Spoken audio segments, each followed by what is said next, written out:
بسم اللہ الرحمن الرحیم۔ السلام علیکم۔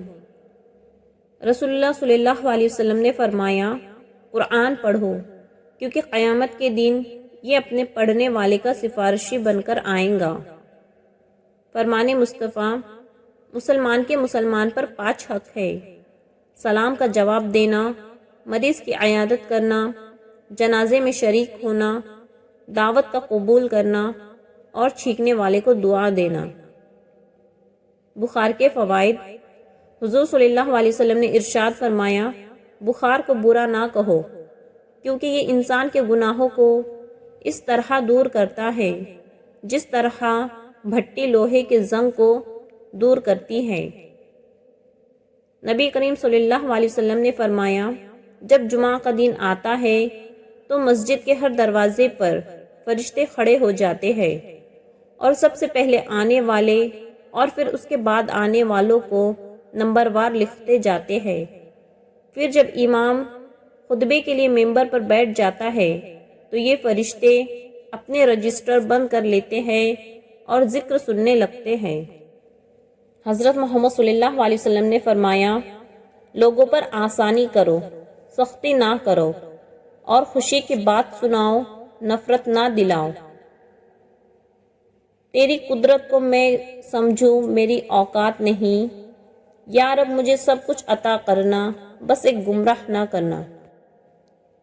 اسلام اتنا خوبصورت مذہب ہے کہ مسکرانے پر بھی آپ کو اجر ملتا ہے اور یہاں تک کہ غصے کی حالت میں خاموش رہنے پر بھی۔ رسول اللہ صلی اللہ علیہ وسلم نے ارشاد فرمایا، جو مومن لگاتار بیمار رہے اس کو بخش دیا جاتا ہے۔ رسول اللہ صلی اللہ علیہ وسلم نے فرمایا، دعا کے سوا کوئی چیز تقدیر کو نہیں ٹالتی اور نیکی کے سوا کوئی چیز عمر میں اضافہ نہیں کرتی۔ رسول اللہ صلی اللہ علیہ وسلم نے ارشاد فرمایا، دنیا مومن کی قید ہے اور کافر کی جنت ہے۔ نبی کریم صلی اللہ علیہ وسلم نے فرمایا، جو شخص دنیا میں دوگلا ہوگا تو روز قیامت اس کی زبان آگ کی ہوگی۔ رسول اللہ صلی اللہ علیہ وسلم نے فرمایا، اللہ نے تم پر ماں کی نافرمانی حرام قرار دی ہے اور والدین کے حقوق نہ دینا اور ناحق ان سے مطالبات کرنا بھی حرام قرار دیا ہے۔ رسول اللہ صلی اللہ علیہ وسلم نے فرمایا، جب آدمی ثواب کی نیت سے اپنے اہل و عیال پر خرچ کرے پس وہ بھی اس کے لیے صدقہ ہے۔ رسول اللہ صلی اللہ علیہ وسلم نے ارشاد فرمایا، مسلمانوں اپنے گھروں میں اکثر قرآن مجید پڑھتے رہا کرو کیونکہ جس گھر میں قرآن مجید نہیں پڑھا جاتا اس میں خیر و برکت نہیں ہوتی۔ رسول اللہ صلی اللہ علیہ وسلم نے فرمایا، اللہ تعالیٰ نے ایسی کوئی بیماری نہیں بنائی کہ جس کی دوا نازل نہ کی ہو سوائے ایک بیماری کے، وہ بڑھاپا ہے۔ ہم جسم کا بوجھ ہلکا کرنے کے لیے 2 گھنٹے ورزش کی مشین پر کھڑے ہو سکتے ہیں، مگر روح کا بوجھ کم کرنے کے لیے 2 منٹ اللہ کے سامنے کھڑے نہیں ہو سکتے۔ اس عورت سے زیادہ خوبصورت کوئی چیز نہیں ہے جو اپنے رب کو راضی کرنے کے لیے پردہ کرتی ہے۔ رسول اللہ صلی اللہ علیہ وسلم نے فرمایا، جب نیکی تمہیں خوش کرے اور برائی افسردہ کرے تو تم مومن ہو۔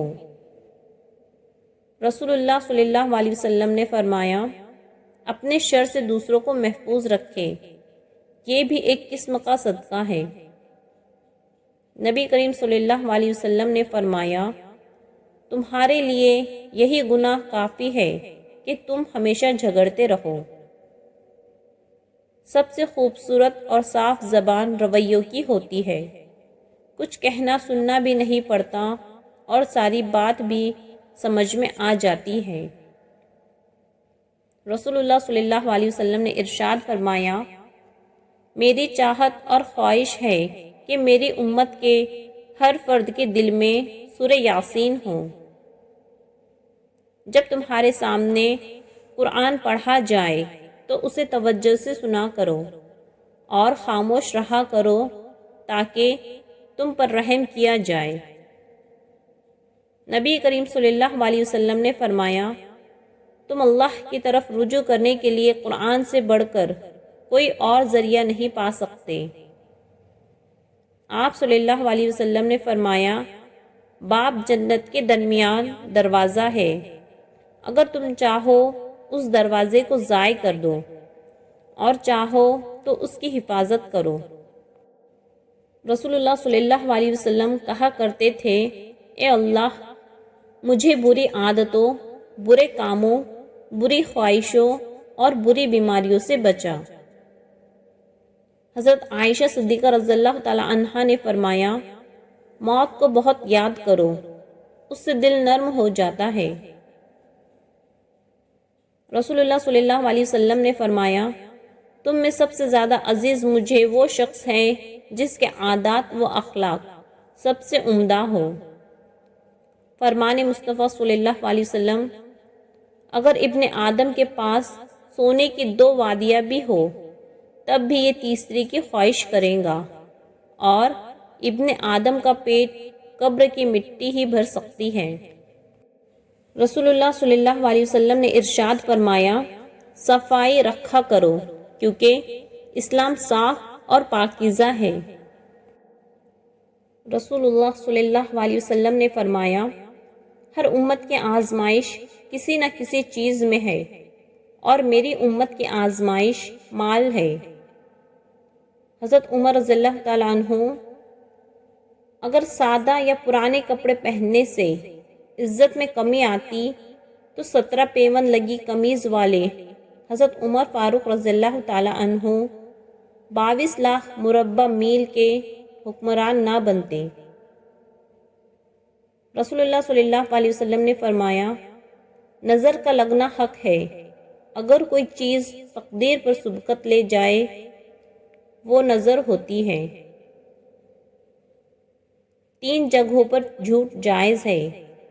رسول اللہ صلی اللہ علیہ وسلم نے فرمایا، صرف 3 جگہ پر جھوٹ جائز اور حلال ہے۔ ایک یہ کہ آدمی اپنی بیوی سے بات کرے تاکہ اس کو راضی کر لے، دوسرا جنگ میں جھوٹ بولنا، اور تیسرا لوگوں کے درمیان صلح کرانے کے لیے جھوٹ بولنا۔ رسول اللہ صلی اللہ علیہ وسلم نے فرمایا، قیامت کے دن بدترین شخص وہ ہوگا جو ادھر لوگوں سے کچھ بات کرتا ہے اور ادھر کچھ اور۔ رسول اللہ صلی اللہ علیہ وسلم پر کثرت سے درود تمام غموں سے نجات اور گناہوں کی بخشش کا سبب ہے۔